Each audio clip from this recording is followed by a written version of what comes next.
আসসালামু আলাইকুম। আশা করি ভালো আছেন এবং সুস্থ আছেন। একজন নারী যখন গর্ভবতী হয় বা হয়েছে কিনা এমন প্রশ্ন সেই নারীর মাথায় যখন ঘুরপাক খায়, তখন তার মধ্যে একটা চিন্তা ঘুরতে থাকে যে প্রস্রাব পরীক্ষার মাধ্যমে আমি কত তাড়াতাড়ি সেটা নিশ্চিত হতে পারি।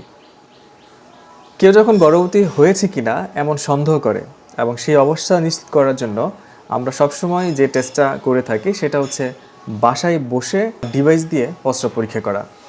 কারণ এই পরীক্ষাটা সহজ, দ্রুত ফলাফল দেয়, বড়জোর 1 মিনিট পর্যন্ত সময় লাগতে পারে এবং বাসায় বসেও করা যায়।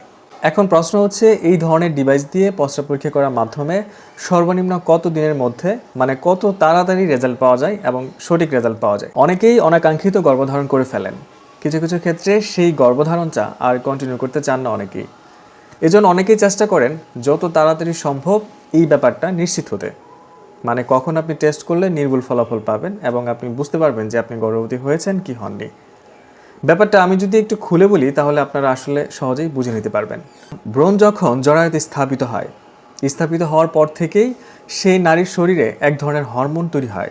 সেই হরমোনের নাম হচ্ছে হিউম্যান কোরিওনিক গোনাড্রোপিন, যাকে সংক্ষেপে বলা হয় এইচসিজি।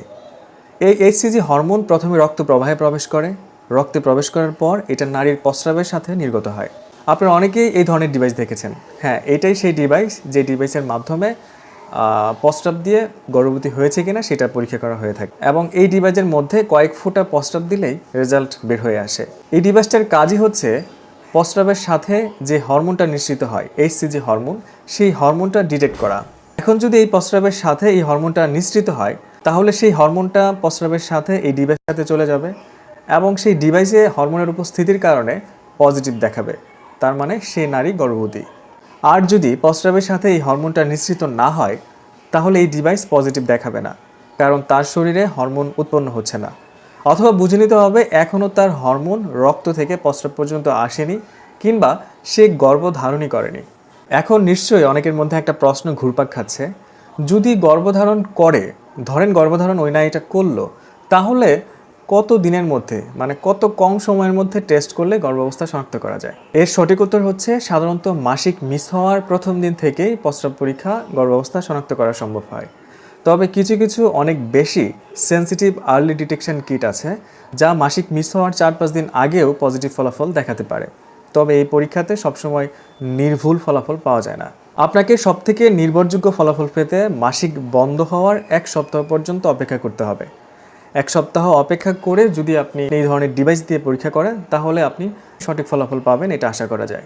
কারো কারো মনে আবার প্রশ্ন থাকে যে কখনকার প্রস্রাব দিয়ে টেস্ট করা উচিত, মানে দিনের কোন বেলার প্রস্রাব দিয়ে টেস্ট করলে সব থেকে ভালো।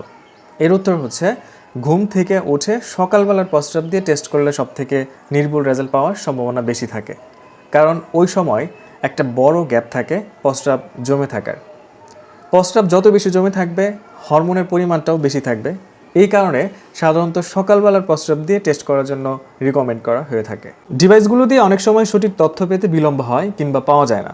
এর অনেকগুলো কারণ থাকতে পারে, তার মধ্যে একটা কারণ হচ্ছে ভালো ডিভাইস নির্বাচন না করা। আবার অনেক সময় এমন হয় যে আপনার শরীরে গর্ভধারণের এইচসিজি হরমোন ঠিকই তৈরি হচ্ছে কিন্তু তুলনামূলক কম হচ্ছে। এই হরমোন কম থাকার কারণে আপনি যে ডিভাইস দিয়ে টেস্ট করছেন সেই ডিভাইস ওই হরমোনটা ডিটেক্ট করতে পারছে না, তখন নেতিবাচক ফলাফল আসতে পারে। তাই একটা ব্যাপার সবসময় মাথায় রাখবেন, এই ধরনের নির্ভুল ফলাফল পেতে আপনি সবসময় মাসিক মিস হওয়ার 7 দিন পর এবং ভালো ডিভাইস দিয়ে এবং সকালবেলার প্রথম প্রস্রাব দিয়ে পরীক্ষাটা করবেন, তাহলে আপনি ধরে নিতে পারেন যে আপনার ফলাফলটা আপনি নির্ভুল পাচ্ছেন। আশা করি ব্যাপারটা কিছুটা হলেও বুঝতে পেরেছেন যে কত দিনের মধ্যে এবং কিভাবে টেস্ট করলে সবথেকে ইতিবাচক ফলাফল পাওয়া যায়।